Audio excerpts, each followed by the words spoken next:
Joyland, la revolución del podcast presenta. Good boy.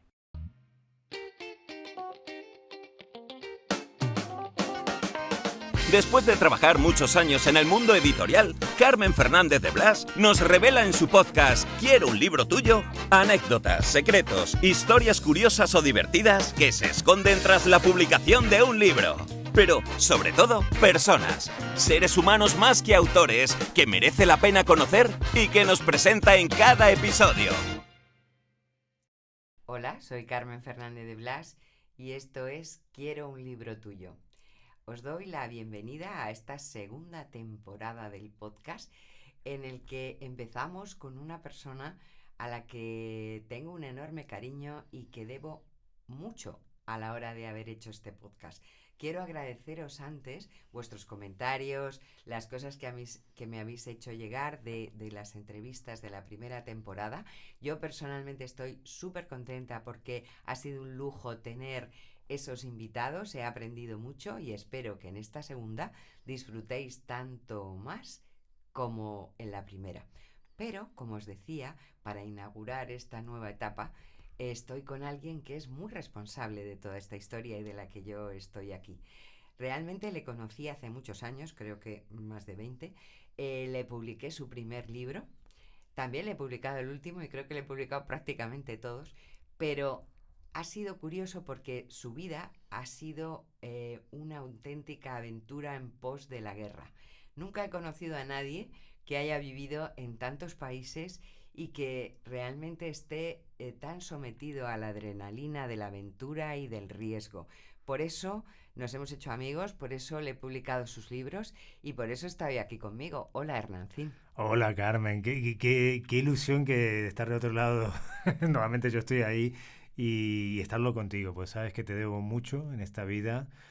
Tú creíste en mí en un momento, yo acababa de llegar a España y fue muy mágico aquello, publicar aquel primer libro sobre los años que pasé en Calcuta y me cambiaste la vida de una manera y todo, no sé si alguien cree o no en el karma, pero bueno, 20 años más tarde cambian un poco los roles, ¿no? Me dices que tienes una gran idea para un podcast, tenemos Joyland y te digo, Carmen, lo que quieras. Primero porque eres una gran comunicadora, segundo porque tienes un ojo para el talento, creo que eres una de las personas en España que más talento ha descubierto y potenciado y no se te ha reconocido y creo que este espacio lo reconoce. Primera temporada, Luis María Ansón, Julia Navarro, bueno, un plantel de lujo de gente, vamos, que este podcast, Gloria Lomana, bueno, ha sido un lujo y es cómo circular la vida, ¿no? Nos encontramos 20 años después en roles distintos. Ahora yo soy tu editor, sí, de alguna manera. Eso es lo más divertido de toda esta vida. Cuando yo conocí a Hernancín, que yo creo que fue sobre el año 2000, una 2001, cosa así, o sea, sí.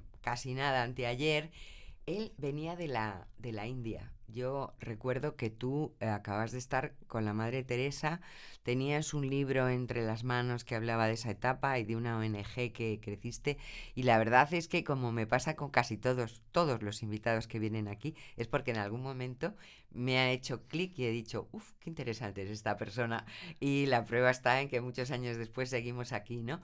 Pero lo más gracioso de todo eso, que ya era una experiencia curiosa, es que luego te lanzaste a las guerras y la verdad es que había que verte entre guerra y guerra.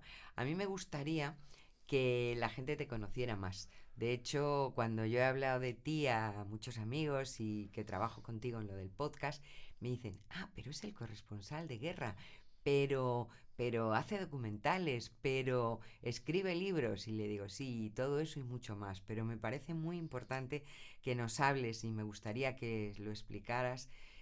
¿Cómo acabas tú ahí? Porque tú no eres periodista realmente.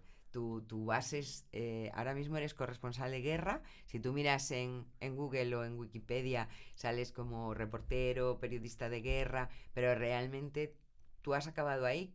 ¿Cómo es tu relación con la guerra, Hernancín?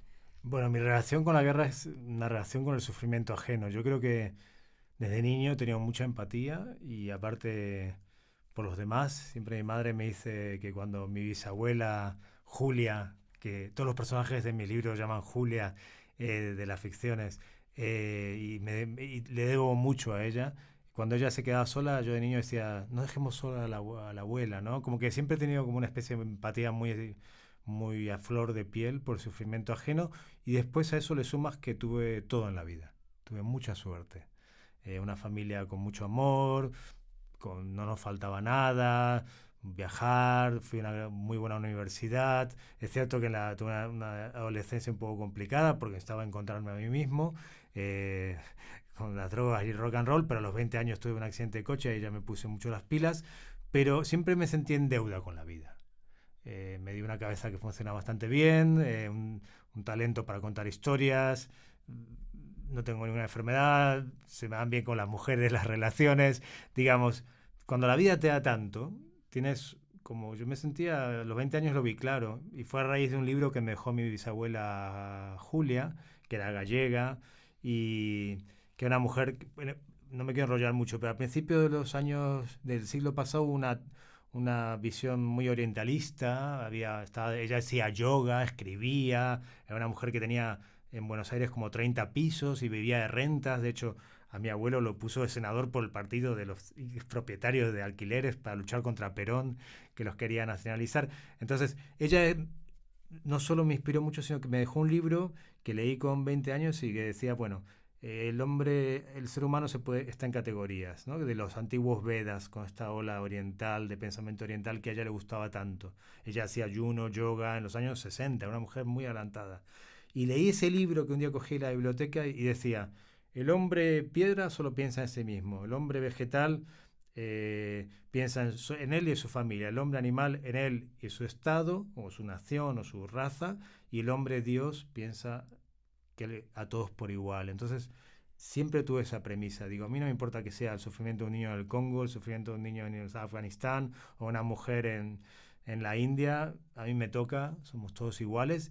Y ahí empezó el recorrido. Empezó que con 22 años acabé la carrera y me fui a Calcuta, que es lo que contamos en ese primer libro. Sí.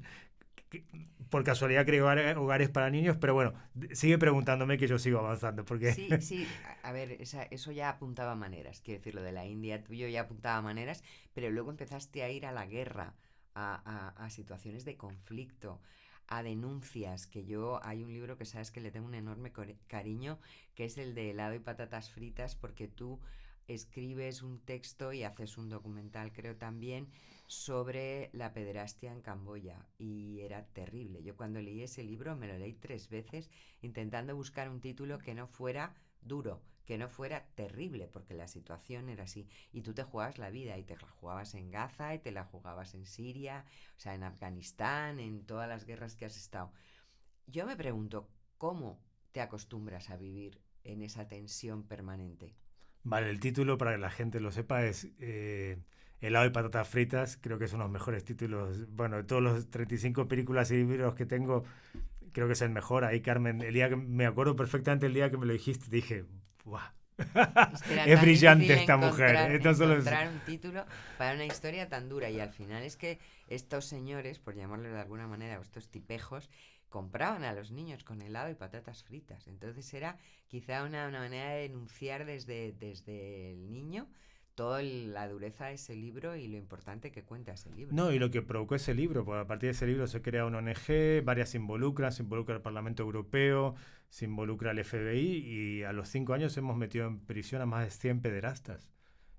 ¿No? Que contar historias puede cambiar la realidad, y tú en ese sentido creíste en mí. Yo estaba en Camboya, me acuerdo que te escribí un mail, pues justo iba a salir el libro de Calcuta, y yo te dije, mira, estoy viviendo esto. Pues yo llegué a Camboya de casualidad con mi antigua novia Lian, y vimos un pederasta en la calle que se lo agarraba al niño y cruzaba y se lo llevaba al hotel, pero un niño de 5 años, y como tú bien dices, solo le había, pues hablé con el niño, solo le había comprado helado de patatas fritas, y ese libro se vio también con muchos políticos que lo leyeron y tal, también salieron en El Mundo, las críticas, sirvió para cambiar la realidad de mucha gente. Así que en ese sentido también tengo esa gratitud contigo, pues me acuerdo perfectamente. Aparte, como veráis, aunque llevo 30 años fuera de Argentina, sigo siendo argentino, Sí, y hablo sí, mucho. Como sí. dijo Carlos Fuentes, los españoles llegaron a México, vieron las pirámides y se quedaron en silencio. Llegaron a La Pampa, no había nada y se pusieron a hablar. Pues de eso no me he curado, aunque llevo 30 años fuera de Argentina. Pero que tú creyeras en ese libro cuando todavía no había salido el primero y me dijeras, yo estando en Camboya, vamos a por ello, Hernán. Yo hablé con Plas y Janés, que es donde estoy ahora, y vamos a por ello. Hicimos 3 presentaciones. Fue en una misma mañana estuve con Carlos Herrera, Iñaki Gabilondo y fue como una cosa muy extraña, creo que nadie lo ha hecho en promo y fue un bombazo y te lo agradezco muchísimo porque eso sirvió para meter a Perastas en la cárcel. Después, en esta búsqueda de empatizar con el sufrimiento humano, de amplificarlo para buscar respuestas, me encontré que la guerra es el territorio donde más se sufre, donde la condición humana está en sus extremos, está el psicópata, el violador, el asesino, el torturador, y está la víctima, muy resiliente, casi todas, y ahí me empecé a sentir muy útil, que mi misión, que siempre he sido en la vida, amplificar, me hubiese gustado hacer cosas más prácticas, ¿no? En el Calcuta es hogares para niños, pero me di cuenta que eso no era lo mío es contar historias, y en la guerra me he sentido que cuando empecé a ir ya mucho a la guerra, porque había ido antes, pero cuando ya dije solo me dedico a esto, me sentí que estaba en mi centro espiritual y era la misión al que había venido a cumplir en este mundo, ¿no? Y estuviste mucho tiempo. Curiosamente, yo el otro día comentábamos también que yo que soy periodista, todos los periodistas cuando hacemos la carrera, cuando estudiamos, el sueño del 90% de las clases suele ser corresponsal de guerra. Luego al final acaban en eso el 2%. Sin embargo, en tu caso, tú llegaste, como has dicho, y eso me parece muy interesante, de otra manera. O sea, no soñabas con la aventura romántica del corresponsal de guerra, sino que querías denunciar y ayudar a los demás. Pero mi experiencia con los corresponsales de guerra que he conocido es que es una vida muy dura, que no se suele aguantar mucho tiempo, porque vivir al límite en una situación de conflicto para una persona, como tú muy bien has dicho, acostumbrada a una vida cómoda y una buena vida, pues no es fácil. ¿Cómo has conseguido? ¿Cuántos años estuviste en la guerra y cómo has conseguido sobrevivir a eso? De tirón 15 y después intermitente 20. No sé si he sobrevivido. Bueno, físicamente sí, y mentalmente ahora hablamos de eso. Pero físicamente aquí estás. Sí. Hay gente que ha muerto, hay gente... Sí, muy buenos amigos. Claro. David Beriain, con quien trabajé mucho en Afganistán, Roberto Fraile, con el que trabajé en el Congo, en Ruanda, hermanos de sangre que los he perdido hace 2 años y fue muy duro. ¿Cómo sobrevive? Bueno, con mucha creatividad, con mucha labia, con mucho instinto y sobre todo yo creo que el mito este de que vamos a la guerra por la adrenalina está un poco sobredimensionado. Para mí no es suficiente. Si quiero adrenalina, me pongo un traje de alas y me tiro desde la Torre de Picasso. No sé, hago estas cosas que hace la gente está loca de deportes extremos, que yo también hago, por cierto, pero no a ese nivel. Creo que eso no lo explica todo, al menos en mi caso o de gente que yo conozco. El compromiso ético de sentirte útil. Cae una bomba en Gaza. Ese fue nuestro tercer libro, Yo sobre Gaza, que lo presentamos con Gaspar Llamazares. Fue la primera gran ofensiva israelí en Gaza, murieron tropecientos niños, fue brutal. La operación Lluvia de Verano, pues de ahí el título Yo sobre Gaza, ese fue con Ediciones B.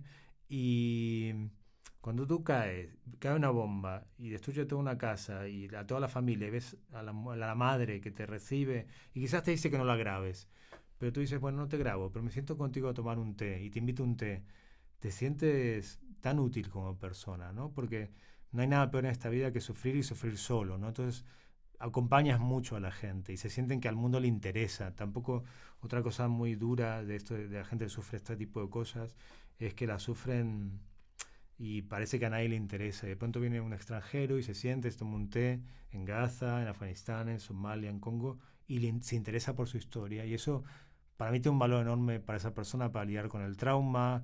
A mí, nuevamente, mi forma de entrevistar es, pues siempre entrevisto a gente que ha pasado cosas muy duras, es cuéntame lo que quieras. Mi misión no es reabrir el trauma, mi misión es ver si lo puedes sanar al compartirlo con el mundo.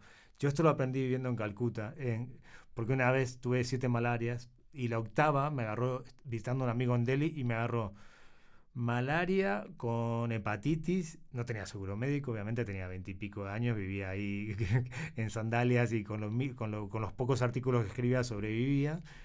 Y de pronto digo, que terminé en un hospital indio con 15 camas y digo, bueno, me voy a morir. Y no me da rabia morir, me da rabia que nadie se enterara.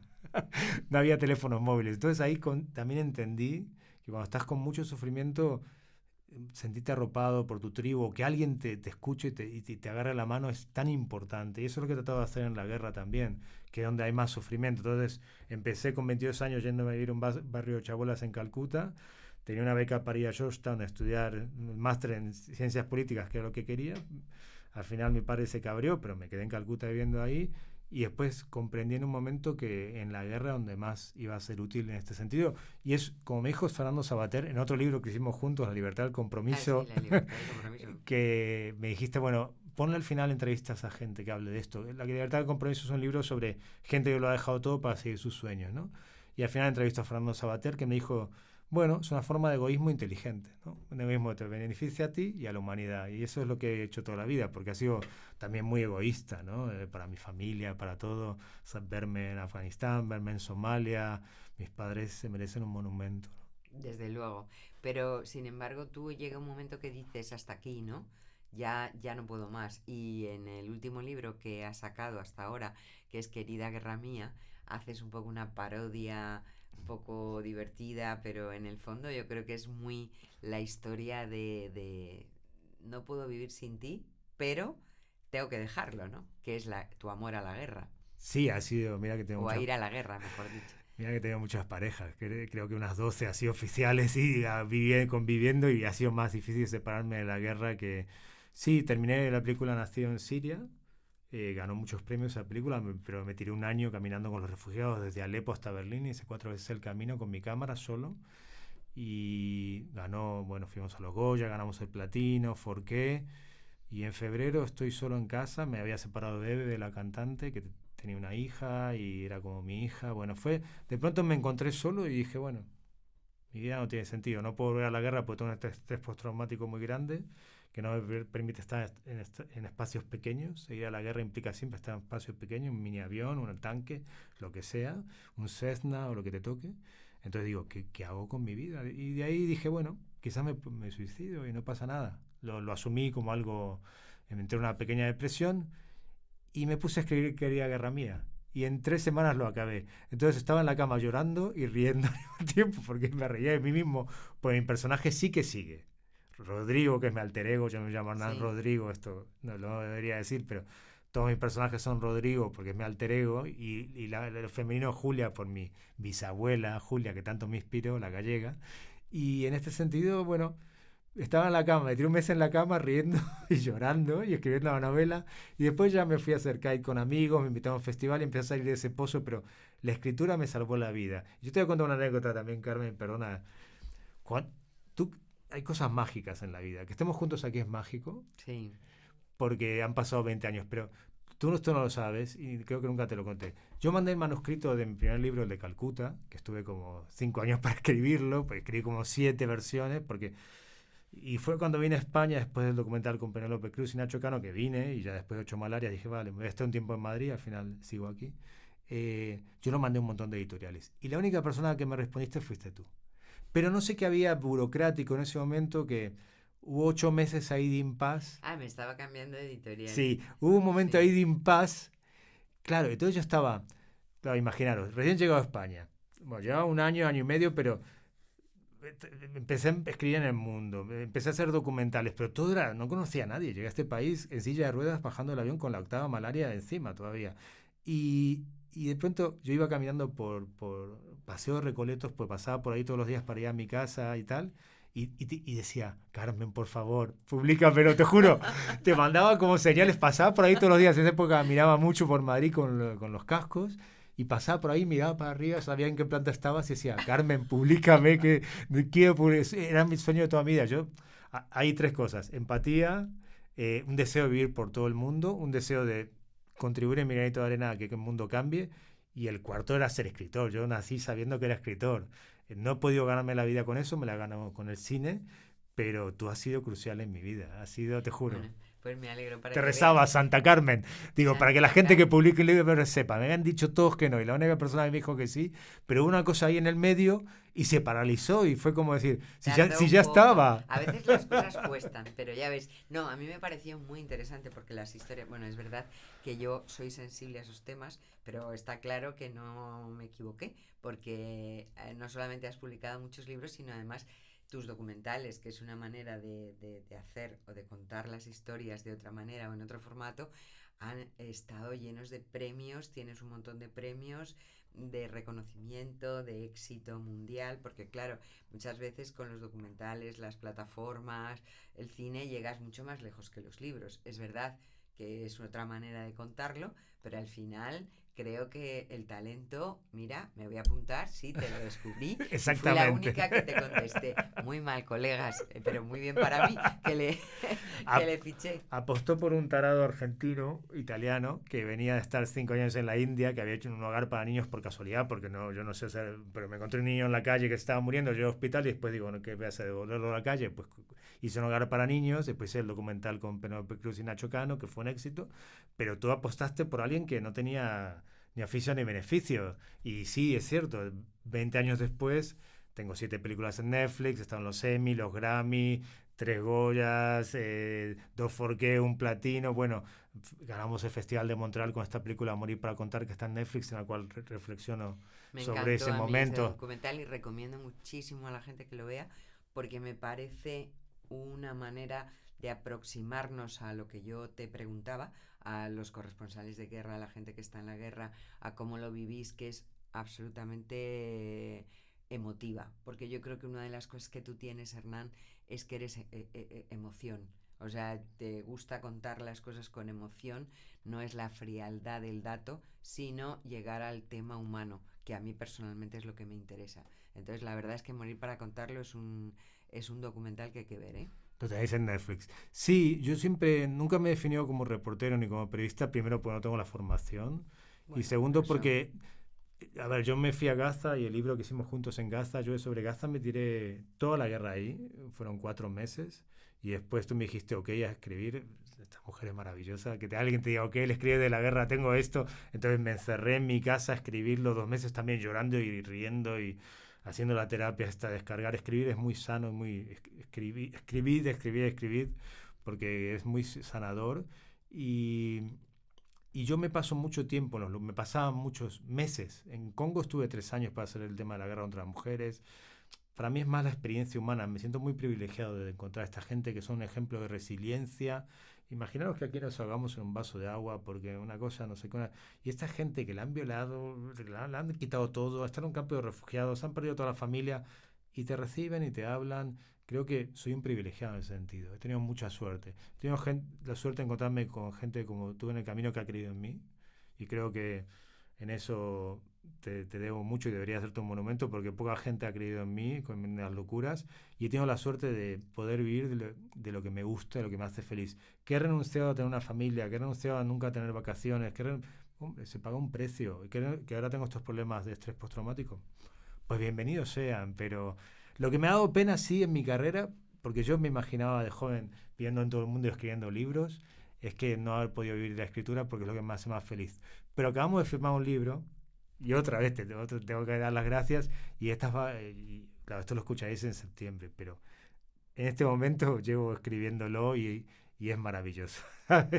Bueno, es que la historia de Hernán es maravillosa. Yo creo que cuando uno vive al límite hay un aprendizaje enorme detrás que yo creo que a la gente le va a interesar. Es verdad que los libros que ha escrito Hernán, por eso no ha podido vivir de la escritura. Aparte que en España, amigos, no es fácil vivir de la escritura, es muy difícil.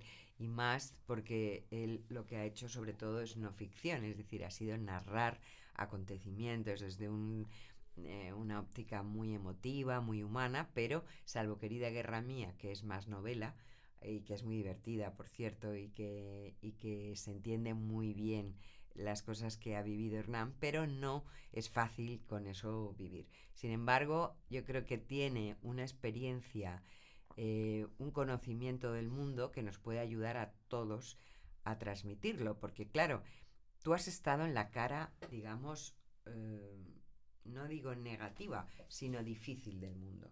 Has vivido en países donde era difícil comer, era difícil la sanidad, era difícil beber, era difícil la higiene, es decir, conflictos en guerra, en situaciones extremas. Cuando tú te trasladas de nuevo a vivir a España o a Occidente, ¿cómo es ese juego de qué es lo que te das cuenta que nosotros aquí no tenemos o se nos ha olvidado? Porque claro, tú has aprendido muchas cosas que yo no sé, que ninguno de los que te estamos escuchando sabemos, porque ahora mismo hace calor y tenemos aire acondicionado, en frío, si hace frío tenemos calefacción. Cuando tú te mueves en ese mundo que para nosotros es un poco de película de tus documentales, pero tú lo vives en directo y vuelves a este mundo acomodado de hoy qué faena, se me ha pinchado o que el coche o que el otro. ¿Qué piensas? ¿Qué sientes? Bueno, bueno, a ver, el primero, volví de Marte, porque digamos que es como venir de Marte y nadie te entiende, y creo que en Morir para contarlo lo explican muy bien todos. Me decía Ramón Lobau, tuvo que venir a un argentino a hacernos terapia a todos. Gervasio Bueno, Sánchez. era muy propio que fuera el argentino, porque los españoles y más los hombres recios de los corresponsales no son muy de terapia. Los hice llorar a todos, ¿eh? Me lo creo. Y al final todos tenían estrés postraumático. A mí, yo digo, no pues soy el único que tiene esto, tiene que haber más gente. Y me puse a hablar con todos y todos estaban llorando y con estrés postraumático. Han sido muy generosos y esa película, bueno, le debo tanta satisfacción a esa película, sobre todo porque están David Beirián y Alberto Fraile, que murieron, y son los dos que en la película hablan de su propia muerte y estas cosas que tiene, que tú lo sabrás muy bien porque tú has cambiado muchas vidas a través de creer en la gente.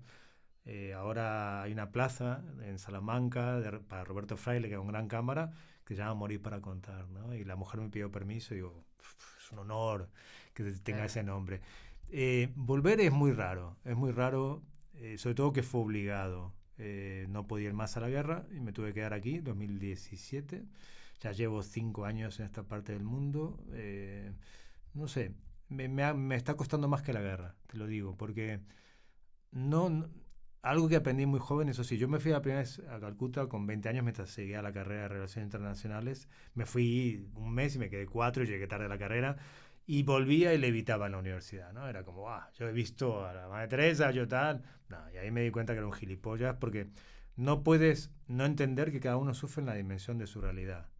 Hay que tener empatía por todo, porque se rompe una uña y es un drama, si no, te vas quedando solo. Pero sí que me cuesta mucho ahora que tenemos esta empresa llamada Joyland, Dockland, que tratamos de contar cosas que cambien el mundo, la cantidad de puñaladas, de bajezas que me he encontrado de coproductores, de abogados. Acabo de ganar un juicio a una persona que me quiso estafar. ¿Por qué? ¿Por qué no creamos problemas donde no los hay? Tenemos que estar todo el día saltando y celebrando que el código postal nos tocó el bueno. Nos podría haber tocado el del Congo.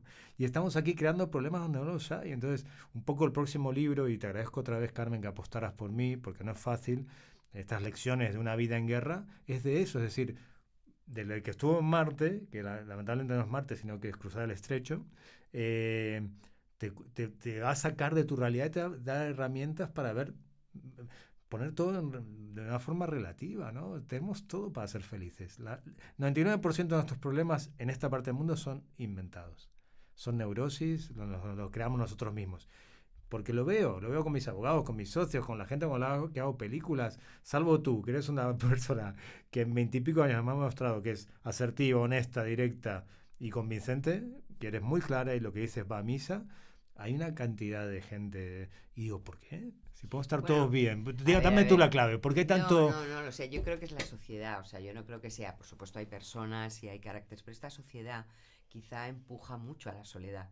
A lo mejor esa tribu que creas en la guerra o en momentos de conflicto, en esta sociedad de consumo y en esta sociedad, al final estamos hablando muchas veces ahora de proyectos y hablamos de la soledad mucho, hablamos del suicidio en esta sociedad, hablamos de la falta de ilusión, de las nuevas religiones, de las nuevas creencias. O sea, quizá no es un tema, es un tema de que esta sociedad ha perdido un poco el norte y es fundamental recuperar esencia de valores, ¿no? Y entonces pues lo podemos achacar a 1000 cosas, pero en el fondo supongo que todos tenemos la culpa nadie es perfecto. No, tú eres una persona Bueno, íntegra. yo No te intento sumes porque te mantenerme- conozco hace 20 años y no es para hacerte la pelota. Pero no. Tú siempre que me has dicho, y has sido valiente, Carmen, ¿eh? Has publicado libros de pederastas, libros sobre un tema tan complejo y tan polémico como el conflicto árabe-israelí, libros de la vida en la chabola de Calcuta, en la calle de Calcuta, digamos. Has sido muy valiente, ¿no? Hay gente coherente. Pero, lamentablemente, sí que he encontrado mucha... Cuando ves que es innecesario, cuando ves que es fútil y es gratuito. La puñalada del coproductor que te paga 3 meses más tarde y te mete en un lío, o el banco que no te renueva la línea de crédito por desidia, dices, pero ¿por qué? Si aquí podemos estar fenomenal. Es cierto que tenemos un problema de soledad, es cierto que 2007 el teléfono móvil cambia todo. También casualmente 2007 es cuando el 90% de la humanidad pasa a vivir en ciudades. Un siglo antes solo el 10%. Estamos desconectados de la Tierra, desconectados de la gente que nos rodea y estamos desconectados de nosotros mismos. Entonces estamos muy perdidos. Yo espero que este próximo libro que hacemos juntos, el sexto, a la sexta va la vencida, acordaros, llegue. No que sea un éxito, que creo que lo va a hacer, pero que llegue a la gente. Porque esa otra mirada desde la gente que tiene problemas reales, y son problemas muy graves y problemas que en lo que se juegan cada día en la vida, nos puede ayudar a relativizar un poco y sonreír más y ser más generosos y abrirnos más y ver que tenemos problemas de soledad, de suicidios, como bien has dicho, hay una crisis de ansiedad en Occidente. Sí, es que yo creo que, a ver, yo creo que es muy interesante lo que nos vayas a contar en tu libro y en tu podcast, que por cierto, Hernán tiene un podcast que se llama el podcast de Hernán Cid. Sí, fui muy O sea, creativo muy ahí, porque no te creativo tenía a él. ti a mi lado para tirarme un helado y patatas fritas. No le pusimos ningún título, el podcast de Hernán Cid, en el que reflexiona, pero yo creo que es muy importante porque es verdad que en situaciones de guerra, ahora mismo yo conozco gente que está próxima o que está en Ucrania y me contaban que allí, y es un poco las situaciones extremas, me contaban que allí la gente sigue yendo a las discotecas, la gente sigue casándose, la gente sale, porque ¿qué ocurre? Que cuando estás al límite de la vida, te das cuenta, supongo que yo no he estado en esas situaciones, que valoras más ese tipo de cosas. ¿Qué nos pasa en Occidente? Que yo creo que nos hemos vuelto unos malcriados. Es Sí. como cuando a un niño le dices, oye niño, basta ya, ¿sabes? Entonces aquí nadie nos ha dicho basta ya, que nos lo puede decir en cualquier momento, pero entonces la gente está demasiado, esa es mi opinión, ensimismada. La has clavado.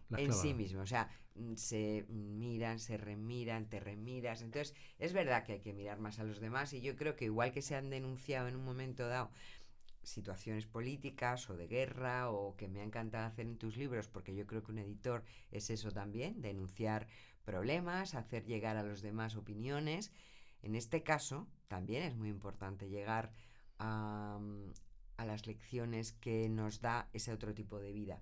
De hecho, porque crees que en España el consumo de psicólogos, psiquiatras e incluso libros llamados de autoayuda es altísimo. En la no ficción es lo más vendido, la autoayuda. Eso indica que hay unos síntomas en la sociedad de búsqueda de sí mismos. Pues yo creo que a lo mejor tú seguro que vas a aportar una visión interesantísima de otra manera porque es la comparativa, ¿no? Es decir, a lo mejor yo empiezo a pensar que igual, oye, soy muy afortunada porque no tengo que ir a por agua al río y puedo abrir un grifo y bebo, ¿sabes? Claro, Entonces, que eso es la excepción en el mundo. claro. Nos olvidamos de la suerte, pero está bien ponerlo sobre la mesa y tenerlo. Por eso te agradezco que creas en este libro. Primero porque me das la posibilidad de hacer lo que más me gusta, que es escribir, lo que más me hace feliz y está en la naturaleza. Y segundo porque creo que hace falta. Creo que 2007 el iPhone o los teléfonos inteligentes empiezan las ciudades que también generan soledad y la pandemia fue como ¡pum! El toque final para que se cayera todo y ahora el cambio climático. Quizás el cambio climático nos vaya a poner en nuestro lugar, pero yo me fui a la conferencia del clima en el 91 en Río, que tenía 18 años, me fui para un periódico, me fui solo y esto se hablaba, no hemos reaccionado, somos culpables 100% de lo que nos está pasando y lo que viene es terrible, pero bueno, no lo asumimos y esta parte del mundo la que tengo que asumir. Tenemos las herramientas aquí para... Bueno, pero no solamente aquí, porque el problema yo creo del cambio climático es un tema de todo el mundo y además es un tema político. Porque Es político, es si importante. los grandes, o sea, quiero decir, si en Europa pongamos que estamos un poco concienciados, pero en China no, o en otros países que tienen un volumen de espacio simplemente, pues también es muy difícil, ¿no? Yo creo que hay un tema ahí político importantísimo detrás. Sí, lo hay, lo hay. No, la solución no es fácil, ningún problema. Pero sí os puedo decir algo, por ejemplo. Cuando yo empecé a ir a la guerra, había 36 guerras. Ahora solo hay 4. Digamos, este mundo globalizado con todos sus problemas, han salido 1.500 millones de personas de la pobreza, desde cuando yo empecé a ser reportero, a viajar por el mundo en el 94 hasta ahora. Pasamos de 36 guerras a 4, que son Yemen, Ucrania, norte de Etiopía y, bueno, y por supuesto Siria. Y creo que nuestro gran poder como especie, lo dice Harari, es la cooperación. Y lo que tenemos que hacer es cooperar más, hablar más, discutir más y Bueno, sobre todo hablar más, tú empoderarnos. lo haces fenomenal. Yo quería un poco acabar ya con el tema, porque me parece que desde que estás en esta parte del mundo, en Occidente, ¿cuál es el mensaje, esa manera que tú tienes de ayudar a los demás? Yo creo que la has traducido en la creatividad de documentales, en la creatividad de tus podcasts, de tu equipo, de los que estás haciendo tú y otras personas a las que estás apoyando, pero ¿cuál sería para ti la nueva guerra, la próxima guerra, el mayor conflicto que hay ahora mismo en la sociedad o en Bueno, el mundo? bueno, hablemos de Occidente, que es ahora donde vivo, que también estoy muy contento de estar de vuelta, no, de haber vuelto a la tierra. Eh, Creo que es reconectarnos y empezar a entender que, primero, conocernos por dentro, cuáles son nuestros valores y empezar a actuar todo el tiempo desde ahí. Todo lo que haces desde tu centro de valores y de conciencia, yo por eso sobreviví a la guerra, porque siempre estaba ahí. Por eso aquí me cuesta tanto, porque me cuesta reconectar con eso, porque hay siempre algo que te recuerda cuáles son tus valores. El hijo de puta que dispara, el que viola, el que mata, entonces dice, no, mis valores son estos y por eso estoy aquí. Aquí te cuesta mucho más porque, como dices tú, estamos muy mal criados. Entonces creo que tenemos que hacer todos un esfuerzo colectivo por reconectarnos con nuestros valores más esenciales y empezar a vivir vidas más simples, más austeras, más con recuperar a la gente, recuperar la tierra, recuperar los amigos, recuperar la conversación. No puede ser, Carmen, que el bien más escaso hoy en día sea el tiempo. Ya, No eso es tenemos verdad. tiempo para nada. El tiempo se nos va y yo digo, es terrible cómo se ha acelerado. ¿Por qué? Pues la mitad del día la pasamos con el teléfono. Entonces, fuera teléfono, empecé a tener disciplina. Justo antes de entrar aquí al estudio me dijeron, abre el mail que te ha llegado el mail. Digo, no, los viernes no abro el mail. Y el fin de semana no veo el teléfono. Digamos, empezar a tener una disciplina y sobre todo el autoconocimiento. No tenemos ya religiones, no tenemos ya gurúes. Creo que por mi parte es positivo, pero nos ha dejado un vacío que cubre la autoayuda. Bueno, la autoayuda es toda perogrullada y te demuestra que la humanidad está muy perdida porque solo son cosas, siempre repiten lo mismo de Paulo Coelho o el otro, ¿sabes? El indio ese que vendía tanto en los 90, siempre dicen la misma cosa, digamos. Mira para adentro, mira tus valores, quién eres y a partir de ahí empieza a actuar siempre desde ese centro y las cosas te van a ir bien. Te van a ir bien, quizás y aspirar a menos, aspirar a lo simple, digamos. Al final la síntesis de la vuelta al mundo es todo circular, como nuestras relaciones. Empecé sin nada y terminé sin nada y es muy bonito, digamos, es tan mágico y del aprendizaje, ¿no? Hay una frase de un escritor argentino, uno que se murió, ¿cómo era? El periplo de la vida es volver al inicio, ¿no? De alguna manera. Y eso es lo que tenemos que buscar, volver a la simpleza de cuando éramos niños, a ilusionarnos por las cosas, a vivirlas con pasión, a compartir, digamos. Lo hemos perdido y ese es nuestro desafío como sociedad aquí en Occidente. Bueno, pues yo por mi parte te quiero dar las gracias y además decirte que, aparte de haber creído en tu talento y como escritor, ahora, además de eso, creo en tu talento para recuperar la charla. Creo que tenemos un gran conferenciante, no en vano es argentino, y lo de hablar es algo que está en su ADN, yo creo, y que pronto nos va a dar grandes lecciones de una vida en guerra y grandes lecciones para efectivamente lo que le falta a esta sociedad, que es conectar con la simpleza, volver a lo esencial y ojalá Hernán, tengas mucho éxito y sobre todo nos ayudes a todos en esta nueva etapa.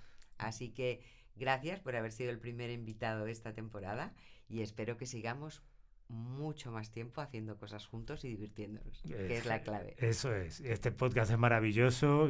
Gracias por cuando te dije hazlo conmigo, creer. Gracias por creer durante estos 22 años ya. Y te admiro y te quiero, Carmen, que lo sepas. Gracias, Hernán. Si te ha gustado este podcast y quieres más información, síguenos en nuestras redes sociales @somosjoyland o en nuestra web joyland.es. No olvides darle al botón seguir para enterarte de nuevos episodios. Quiero un libro tuyo es una producción de Joyland. Dirección y guión, Carmen Fernández de Blas. Producción ejecutiva, Hernán Zin.